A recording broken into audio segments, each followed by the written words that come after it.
Hello Lux family, it's your boy Jay. Now, you're probably wondering, how the hell does this boy end up buying so much luxury goods? Well, I could tell you for now, if you stay tuned to this video, I will let you know a bit of tips and tricks on how I save my money, how I buy all these luxury stuff. I want to make this video very short and very simple because there's not much to it apart from the fact that you need to save. If you haven't already, please remember to subscribe to my channel, like the video, comment down below, and basically get sharing my videos. The main one that's on top of my list out of all of them is you need a job. Now, if you don't have a job, it's going to be very difficult saving for that luxury item. I can tell you this, that there will be no way to save for these expensive designer goods without a job. I'm not talking about a high-end paid job. I'm talking about just any job. Now, it can be part-time, full-time, or just a couple hours a week. You can also have your own job and be self-employed as well. That doesn't stop you. The only reason is I'm saying this, and it's a bit of a disclaimer, the fact that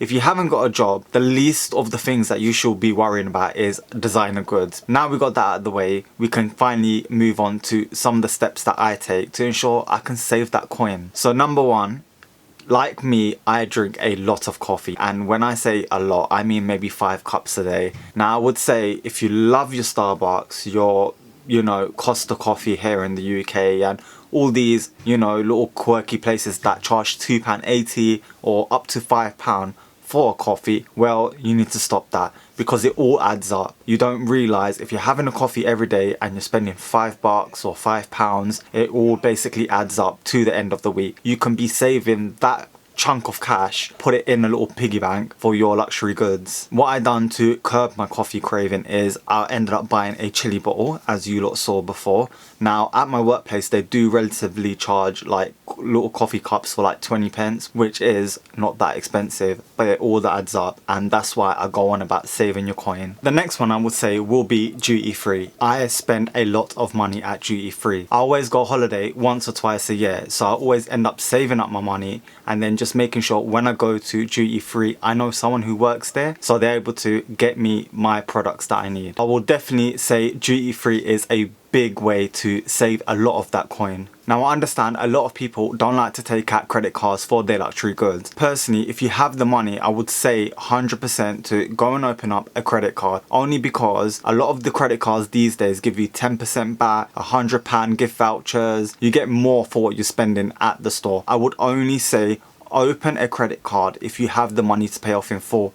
If you don't have the money, then do not even bother opening up a credit card. The only reason I do say that is because when you open up a credit card and you don't have the money and you go out spending, you end up becoming addicted to just tapping everything on that credit card, and that's something you don't want to get into. That's why I always say save your coin, and then you can actually go out, buy it on the credit card, get your 10% back or whatever you want to get, and then pay it off in full. You'll get more for your money. My next tip for saving a lot of money is waiting to the end of the year. Come December and January in the UK, we have huge sales on luxury goods, Selfridges, Harrods, and you name it, flannels online. They all have designer luxury goods on offer and they go for cheap. A lot of that now has moved on to online, so it's not as stressful as waking up in the morning, going out and basically staying in a queue. Now they have it all online and it's really easy to save that coin online on Boxing Day morning. For my next one, I tend to be watching a lot of YouTube channels. I've watched a few where they've got resales on certain items. Personally, you can get a lot on the pre-loved market for a cheaper alternative.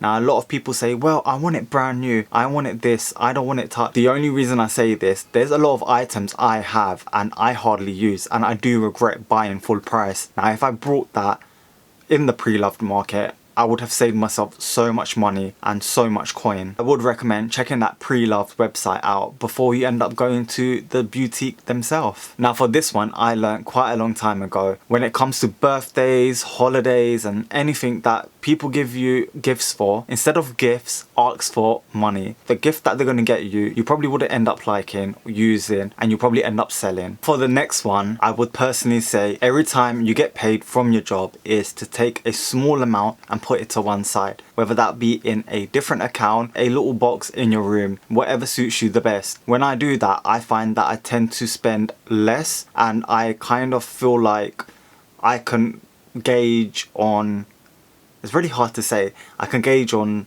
basically what I have left over.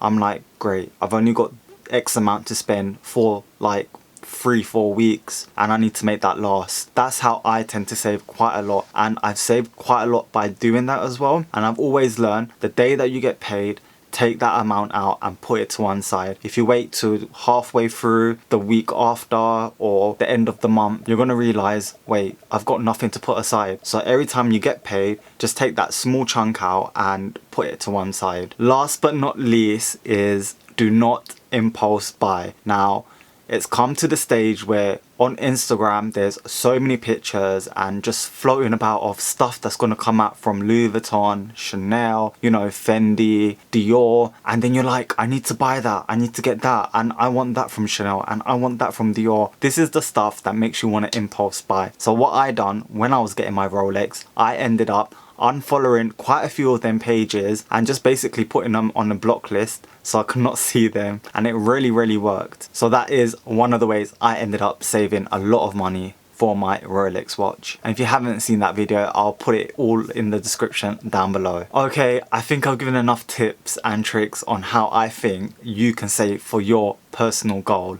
Now, it doesn't have to be something luxury. It doesn't have to be like anything expensive. Whether it'll be £100 you need to save for or £1,000, you know, you got to realize that you need to do these small steps to save. I'm going to put a disclaimer. Luxury stuff is not important. By that I mean you need to feed yourself, you need to pay your bills, and you need to look after the people around you who've looked after you. Thank you so much once again for watching this video. If you have any tips and tricks, then comment down below on how you save. And remember to subscribe to my channel, like, and comment down below. Take care. Peace.